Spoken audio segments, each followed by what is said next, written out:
Welcome to my channel. I am Namra Wasim और आप इस वीडियो में देख रहे हैं क्लास 10th मैथमेटिक्स के एक्सरसाइज 2.3 पर।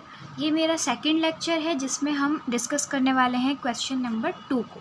अगर आपने अभी तक क्वेश्चन नंबर 1 का सॉल्यूशन नहीं देखा है तो प्लीज़ आप डिस्क्रिप्शन में दिए हुए लिंक पर क्लिक करें और वहाँ पर आप क्वेश्चन नंबर 1 को अच्छे से समझ लें, क्योंकि उसमें हमने सीखा है पॉलिनोमियल्स का डिवीज़न। और डिवीज़न जब आपको अच्छे से आ जाता है तो आप ये सेकंड क्वेश्चन भी अच्छे से कर पाएंगे। तो अब हम इसमें डिस्कस करते हैं क्वेश्चन नंबर 2 में और 1 में क्या डिफरेंस है। Check whether the first polynomial is a factor of second polynomial by dividing the second polynomial by first polynomial. It means कि हमको ये चेक करना है कि कौन से ऐसे ग्रुप्स आपको पॉलिनोमियल के दिए गए हैं। जैसे फर्स्ट पार्ट ये लिखा है, यहाँ पर आपको ऐसे कौन से ग्रुप्स दिए हैं जहाँ फर्स्ट पॉलिनोमियल जो है सेकंड पॉलिनोमियल का एक फैक्टर है। अब ये बात हम अच्छे से अभी समझ लें। पॉलिनोमियल्स के फैक्टर क्या होते हैं बेसिकली, ये अभी हमें डिस्कस करना है। और इसमें आगे ये लाइन सबसे ज़्यादा मैटर करती है यहाँ पर कि by dividing the second polynomial by first polynomial. हमें ये पता कैसे करना है कि फैक्टर है या नहीं, डिवाइड करके पता करना है। वो भी कौन सा, किसको डिवाइड करेगा, सेकंड पॉलिनोमियल में हम डिवाइड करेंगे फर्स्ट पॉलिनोमियल से। तो अब यहाँ पर आपके इतनी बात क्वेश्चन से समझ में आ गई है, इसीलिए हमने यहाँ फर्स्ट पॉलिनोमियल को पहले लिख लिया है और सेकंड को आपने डिवाइडेंड के तौर पर लिख लिया है। सेकंड में हम डिवाइड करने वाले हैं, इसलिए आपने इसको इस तरीके से पुट कर लिया है। और इसके अलावा अगर आपको ये लाइन नहीं भी दी गई होती और ओनली यहाँ तक की बात होती कि फैक्टर है या नहीं, तो आप क्या करते, जो लोअर डिग्री वाला पॉलिनोमियल है वो आप डिवाइज़र रखेंगे और जो हायर डिग्री वाला पॉलिनोमियल है उसे आप डिवाइडेंड रखेंगे। ये मैंने आपको एक पहचान भी बता दी है। इसके बाद हम थोड़ा सा डिस्कस कर लेते हैं पॉलिनोमियल के फैक्टर को। तो हम यहाँ समझने वाले हैं कि फ़र्स्ट ऑफ ऑल पॉलिनोमियल के फैक्टर क्या हैं। तो मान लीजिए आपका कोई पॉलिनोमियल है, यहाँ पर आपको 4 डिग्रीज़ में दिया गया है, या फिर हमारे पास कोई 2 डिग्री का पॉलिनोमियल जैसे कि ये है। तो सबसे पहली बात तो ये है कि जितनी आपके इस पॉलिनोमियल की डिग्री होगी, यहाँ पर 2 है इस पॉलिनोमियल की डिग्री, क्योंकि वेरिएबल की हाईएस्ट पावर जितनी होती है हम उसको डिग्री बोलते हैं। तो आपने यहाँ पर देख लिया है कि इस पॉलिनोमियल की डिग्री कितनी है, 2 है। तो जितनी डिग्री होगी किसी भी गिवन पॉलिनोमियल की उसके उतने ही फैक्टर्स होंगे। अब आप क्लास 9th में बहुत अच्छे से पढ़कर आए हैं कि फैक्टर्स क्या हैं पॉलिनोमियल के। उसके अलावा आपने प्रीवियस क्लासेस में पढ़ा है कि जब भी आप किसी भी वैल्यू की, पॉलिनोमियल की नहीं, किसी भी नंबर का आप जब फैक्टराइजेशन करते थे, 2 10s are 20, 2 5s are 10 and 5 1s are 5। तो जब आप इस तरीके से फैक्टराइजेशन कर लेते हैं तो आपका गिवन नंबर जो होता है 20, वो किसके इक्वल होगा कि जितने भी आपने प्राइम फैक्टर्स ये निकाले हैं आप उनका जब मल्टीप्लाई करते हैं तो ये हमारे गिवन नंबर के इक्वल आ जाता है। सेम इसी तरीके से फैक्टर्स ऑफ द पॉलिनोमियल हम समझने वाले हैं कि ऐसे आप पॉलिनोमियल, लीनियर पॉलिनोमियल में इसको डिवाइड कर दें, या फिर ऐसे यहाँ पर t² - 3 जो है हम इस तरीके से रख सकते हैं, t+3 × t-3। ये आपको फैक्टराइजेशन करना और प्रीवियस एक्सरसाइज में सिखाया जा चुका है, बल्कि क्लास 9th में भी ये सब चीज़ें आप सीख कर आए हैं कि पॉलिनोमियल के फैक्टर कैसे फाइंड करते हैं। तो वहाँ हमने फैक्टर्स फाइंड करना सीखे थे, यहाँ हमें ये बताना है कि कौन सा पॉलिनोमियल किस गिवन पॉलिनोमियल का फैक्टर है। लाइक यहाँ पर t+3 भी इसका फैक्टर है और t-3 भी इसका फैक्टर है, क्योंकि हम जानते हैं कि जो हमारा गिवन पॉलिनोमियल t² - 3 है उसको हम कैसे लिख सकते हैं, t+3 × t-3। अब मान लीजिए एग्जाम्पल के तौर पर कहीं पर आपको एक पॉलिनोमियल दिया गया और आपको ये हमारा एक फैक्टर दे दिया गया और दूसरा आपको ये पॉलिनोमियल दे दिया गया और पूछा कि ये आपका फैक्टर है या नहीं है। तो आप जानते हैं फैक्टर है या नहीं के लिए आप क्या करेंगे, आप इस गिवन पॉलिनोमियल से आपके जो सेकंड पॉलिनोमियल है उसको डिवाइड करेंगे।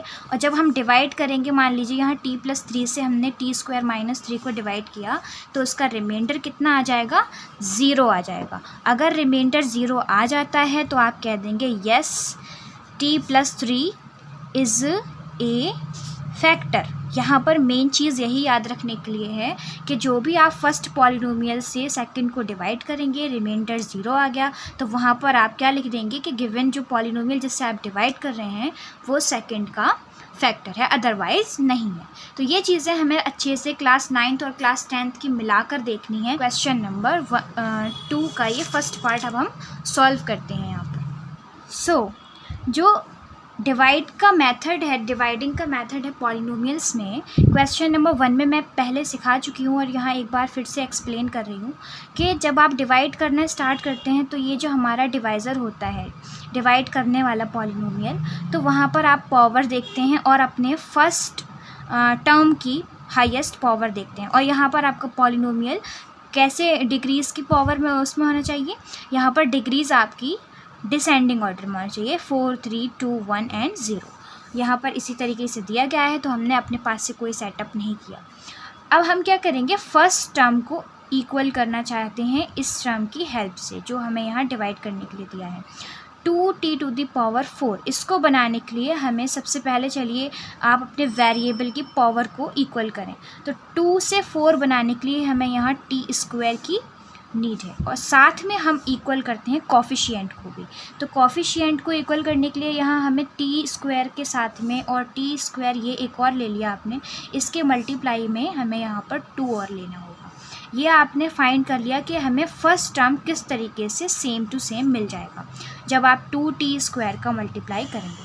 2t² का मल्टीप्लाई करने पर आपको ये मिल गया है 2t⁴, एंड -3 से भी हमें मल्टीप्लाई करना है, क्योंकि आपको अच्छे से पता है यहाँ जितने भी टर्म्स दिए होंगे, ये जो आप कोशेंट लिख रहे हैं उसका मल्टीप्लाई यहाँ डिवाइज़र के हर एक टर्म से होगा।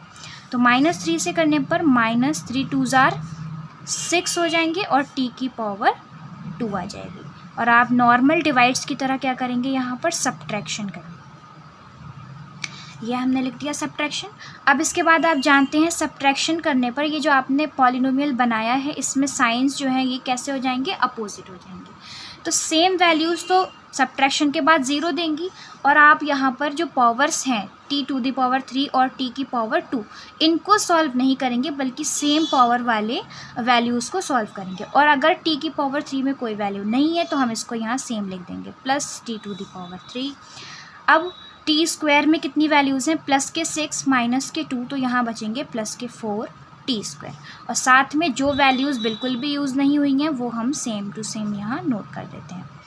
इतना काम आपने फर्स्ट स्टेप में कर लिया। अब इसके बाद जो हमारा अगेन नया पॉलिनोमियल बन गया है, इसके अगेन हम फर्स्ट टर्म को इक्वल बनाएंगे। 3t³ बनाने के लिए हमें t² में कितने का मल्टीप्लाई करना है, t हमको चाहिए, वो भी प्लस साइन के साथ चाहिए, प्लस और प्लस के मल्टीप्लाई से ही हमें यहाँ प्लस का टर्म मिलेगा। और t की पावर 3 यहाँ पर सेटिस्फाई हो गई है, और साथ में कॉफिशिएंट हम ले लेंगे 3।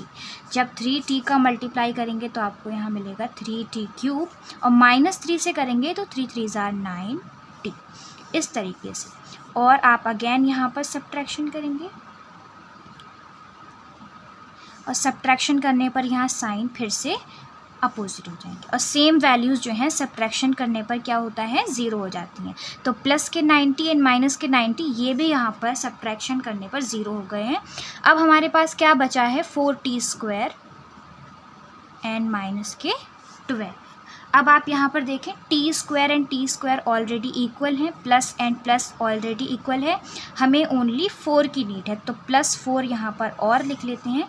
जब +4 का मल्टीप्लाई करेंगे आप t² -3 से तो मिल जाएगा 4t² एंड 4 3 कितने होते हैं, 12। सेम वैल्यूज़ आ गई हैं, यहाँ सब्ट्रैक्शन होगा, सब्ट्रैक्शन करने पर आपको रिमाइंडर कितना मिल जाएगा, 0।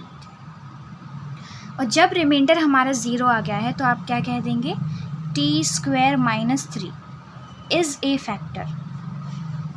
Is a factor of other polynomial जो कि दिया गया है 2t⁴ plus 3t³ -2t² -9t and -12। This is the method of dividing to polynomials.